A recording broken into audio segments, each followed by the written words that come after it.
strategy until we weren't. So it's just one of those things. Like that's what this race is. 500 miles.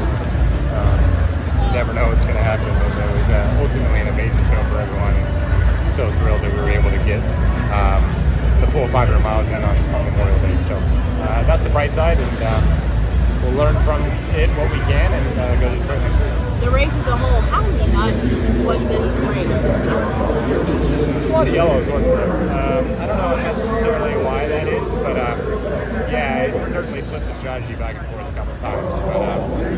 But I think it's just a product that everyone's getting good.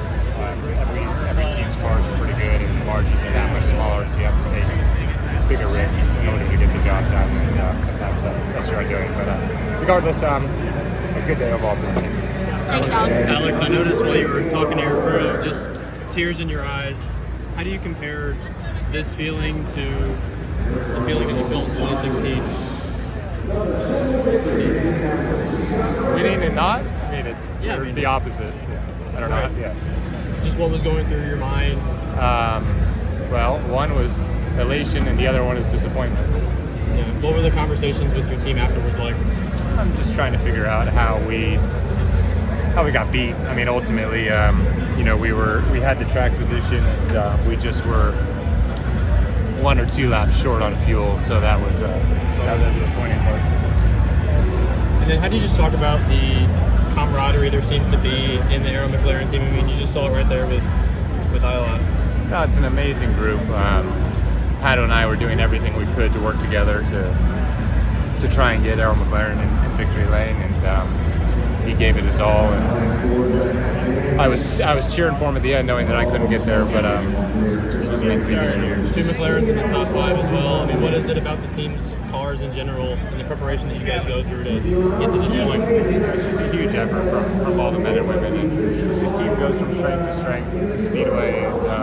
We just got to keep putting the pressure on. Eventually, if you are up front enough times, it'll be your time. So that's what we'll do. You were able to get the outside line working for you again, and that was kind of the Alexander Rossi mold that we saw today. How important was that to get the outside line working for you? It was important because on a couple restarts we were a bit out of position and lost some spots, so we had to regain that. But yeah, no, it was good. I think we maximized what we could. As far as the races that you've been involved in, I mean, this one was pretty fearless and it was fast. How do you judge it as a race? I mean, it was pretty spectacular out there at times. They looked like it. A lot of crashes. Yeah.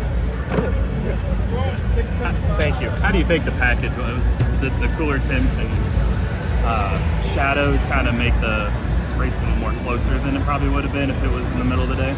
I don't know that I agree necessarily with that. I get your point, but ultimately, when you're 3 cars back or 3rd in line, like you can't do anything with this package. That's a shame. But it's the same for everyone. That's why it gets so aggressive for track position at that point. And we need to improve the front wing on this car.